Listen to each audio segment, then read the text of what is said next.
Hey, Dirt Farmer Jay here from dirtfarmerjay.com. Do you love dill pickles? I sure do. Until recently, they really intimidated me because I didn't know how to make my own. Well, I'm going to show you the secret. We eat dill pickles on a regular basis and we made ourselves. These refrigerator dill jalapeno pickles are to die for. Stay tuned. Hey, Dirt Farmer Jay here from dirtfarmerjay.com. Well, dill pickles are a delicacy. They're always enjoyed at family outings, picnics, potlucks, and we decided we want to learn how to make them ourselves. Now, I was challenged to do this by my brother who came and visited us and said, you got to try to make these pickles. We tried his recipe and said, this looks way too complex. And he said, au contraire. These were done overnight. I prepared them about a half an hour, and he directed me to this recipe. We want to give credit where credit is due, from Taste of Home. And this is their refrigerator jalapeno dill pickles. Now, if you don't like jalapenos, and we remove the seeds to take out the heat, but retain the flavor, then you can modify this. This is very forgiving, and we found that the portions do not have to be absolutely precise. The other thing, this is entirely scalable. Now, the recipe we're going to do today with the portions of about 4 cucumbers is going to make about 4 of these size jars, just about. And we'll literally prepare this tonight as the day winds down. And then tomorrow, about 12 hours from now, double that, 24 hours from now, we'll have these pickles that have all the crunch and the snap and that bite that dill pickles are known for, and they're going to come right out of this quick recipe we're going to do. Well, let's go get started and show you how the magic is done. Here are the ingredients, and these are right off of the recipe. But the first thing, they are asking for 3 pounds of pickles or pickling cucumbers. I just got these cucumbers from the local grocery store. And I got 4 of these decent sized cucumbers, washed them down. We're getting ready to trim them. We found that we like to cut these in half to cut half spears that fit inside these jars over here nicely. So there's our cucumbers. We have an onion. We did about a half, 3/4 of an onion, and just kind of, some of it's diced, but we like this shape of cuts because it lays nicely in the jar and it gives it something big enough that you can eat those as well. And it infuses flavor into the mixture really, really nicely. The next thing you need is snipped dill. And we snipped this right out of our little box gardens in the front of our house. This dill weed, this is really nice. We're going to actually snip it down even tighter, but we like to boost the dill flavor. Sometimes you don't get all the dill flavor that you want with this. You can use this packaged dill like you see in this shot here that again was from our local produce department. You can use dried dill. We think the color looks really nice. And if you're cheating a little bit and you want to boost this up a bit, then you can also use freeze-dried dill like this that is in this form here that we're going to scatter some of that in to pop up the flavor. And to top it all off, we're actually going to throw in some dill seed as well. And that looks good in the jar and infuses it with further dill flavor. So this is just a great way to get that classic dill flavor into your pickles. But let's go ahead and put this together very quickly. Let's go ahead and cut our cucumbers to begin with. All right, let's go ahead and trim off the end on all of our cucumbers.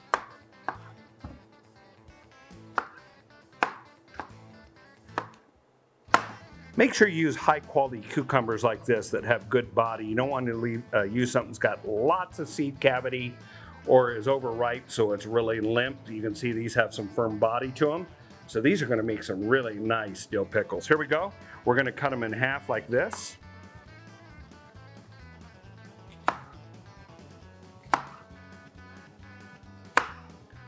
All right, then we just simply cut these lengthwise like this.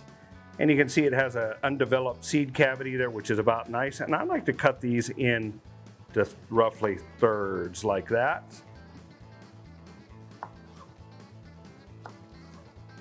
Again, doesn't have to be super precise, but uniformity does help in the jarring process. Okay, now we're just going to take all of these spears we just cut. Let's just put them in our master bowl, the big bowl that we're going to put all of our ingredients other than the brine. So all of this is in here. And we're just going to mix everything together as we go. So here's our onions that we did earlier. Let's go ahead and just put those in there and enjoy those. So we'll mix those all in just a little bit. The next thing we're going to do is go ahead and take all that dill that's been chopped down and go ahead and sprinkle. Boy, I wish you could smell this.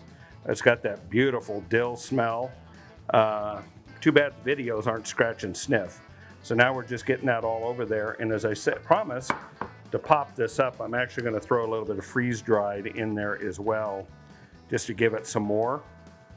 And then we're going to throw some dill seed in as well.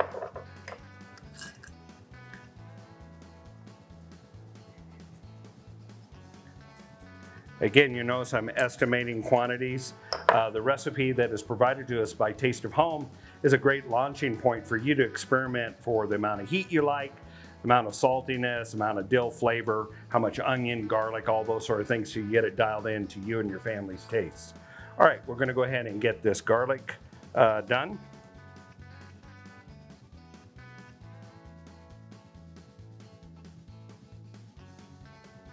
All right, then I just take this and hand mix it like this to get the different ingredients spread throughout, start incorporating, get an even mixture. And as you can see, because of the moisture in the cucumbers, all the ingredients get spread pretty quickly and start coating. So we'll get a nice even mixture here in just a little bit. Okay, so now we're down to this. Now we're going to go ahead and do the jalapenos. Now there's a couple little tricks on jalapenos. One, if you want a lot of heat, keep the seeds. That's generally where it resides. If you want to know if a jalapeno is really hot, if there's a little ladder or a little series of scars on the outside of it, it's probably a hot jalapeno. These are very smooth, and as you can see, any kind of surface irregularities just comes from pressure dents, but there's no little bitty ladders on them. They're like a little ladder scar that appears, and I don't see any on these. So these are going to be just normal jalapenos with their normal level of heat. I'm going to go ahead and rinse my hands up, and then we're going to cut these in, get them going, okay? All right, let's get going on these jalapenos. The way I process jalapenos to minimize inhalation of the vapors that come off the inside that make you cough, first thing we're doing is just going to cut off the stem end like this and discard those. Notice I'm not really much into the cavity there. That's still the flesh that's holding everything. So we'll go ahead and get rid of those. The other thing I would recommend is avoid, if you're very sensitive, you can wear gloves, but avoid scratching your eye here. Then what we're going to do is we're going to go ahead and cut these like that, and I keep them as closed as I can to keep the vapors come off. Right now I'm not getting vapor that's really bothering me, but I guarantee, but I can smell a little bit. It's there. Okay, I'm just doing that to kind of keep them covered. We're going to turn this that way, slice, and now immediately what I'm going to do is move these over to the sink. And let some cold water be running, okay? And what I'm going to do is I open each one of these, I put the water running over to cover those seeds, and I use an apple core like this and just core out the whole inside and immediately get it down the drain. This greatly minimizes the amount of vapors that are coming up, which can be quite uncomfortable actually. Maggie and I learned this firsthand one year when we did a batch of jalapeno jelly, and we're in here coughing a lot. Right now I feel like coughing just a little bit. I got some vapor coming up at me.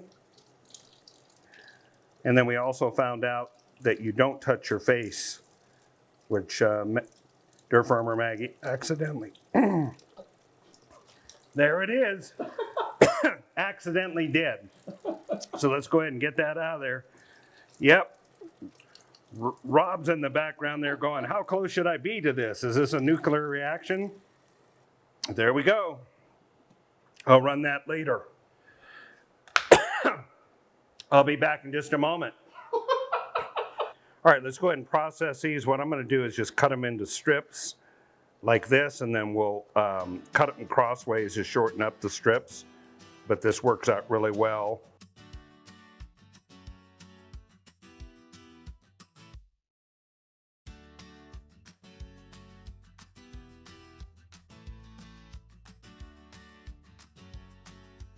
All right, so now we're mixing in the jalapeno, incorporating it all in here, get a nice even mix. And by the way, the heat of the jalapeno is mitigated a bit by the brine that we'll put over the top of this, and it just makes it a really nice flavor. So it is gonna minimize the heat. If you had a lot of seeds in there, it wouldn't eliminate the heat, but it would certainly, you'd find it lessened. All right, we're getting close now. We're gonna go ahead and put these into our jars. All right, so now we have our 4-pint jars here. Use the broad or the wide mouth jars. It's hard to get into the little narrow ones and tuck them in. These work really well. And just as long as they're clean, they don't have to be sterile. These came out dishwasher and are ready to go. And then they're gonna be filled with hot brine after this is put in here. Now, here's just a little bit of a presentation trick on this. This looks a lot better in the jar if you put the flesh out as you pack them instead of the skin out. They just look a lot better. So what I do is I pick up the jar like this and I just start placing them. As you can see, our half jar, boy, that's about as close as you can get, the covering right there. But we're just gonna go ahead and start putting in as quick as you can go. Just start packing them in. And then when I get about half the volume here, I make sure to pick up some of the different items that may be at the bottom, like some more dill, onion, that sort of thing. Make sure that's in there. And then we just continue to pack. Again, putting the flesh to the outside. We think it just presents better. And then just go ahead and pack that in there. And if you've got a little, like if I have a little narrow one here, that looks like that'll fit. I'm gonna go ahead and cram it in there, okay? So now I've got that jar. Oops, I got one that's turned. Forgive me, I don't wanna pull it back out. There you go. There's one of them right there. Let's go ahead and continue.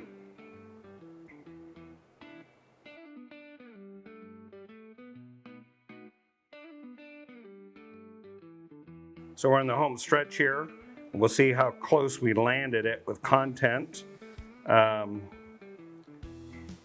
Looks like we're gonna be pretty close. This jar will be a little underpacked. We're out of cucumbers, but we have a lot of extra filling here, which I'm gonna go ahead and put down in this jar. Why not? Let's just do a lot there and let it be pickled.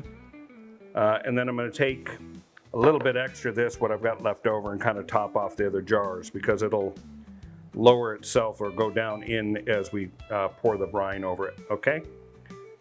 All right, let's go ahead and move our brine over, which has all the components we talked about of apple cider vinegar, pickling salt, sugar, and water.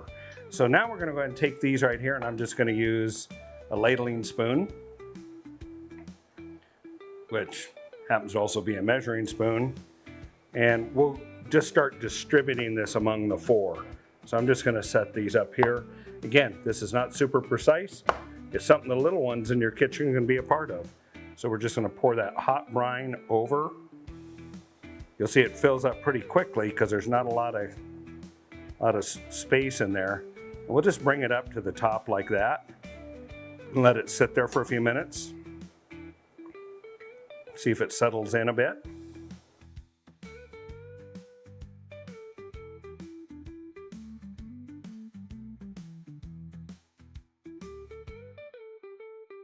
All right, now that they're all done like that, let's go ahead and cap them. You're gonna get a little spill over, that's all right, we'll clean up afterwards. And they're not so hot you can't grab the edges, so I just make sure there's nothing on the rim. Again, you are not preserving, you're only putting these in the refrigerator, and they'll keep for about 2 months. Now the flavor remains past that, but the texture softens. And when you like that nice snap and crunch, then you want to have these within that 2-month time period. Okay, we're going to just let these sit out like this. We're going to let them come to room temperature. which is getting pretty quick here.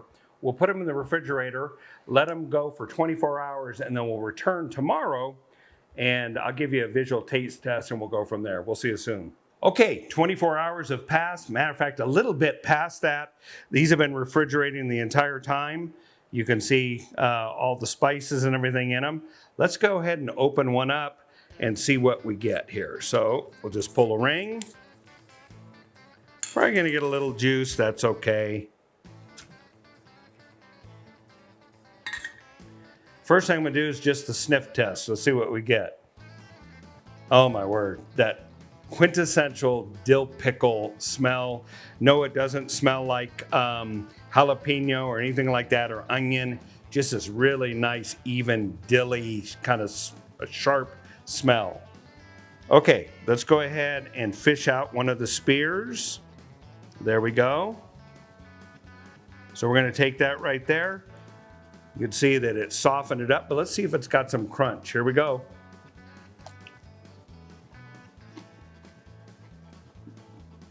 Oh my gosh. Too bad this isn't a scratch and sniff and be able to taste video. These are incredible. Wow.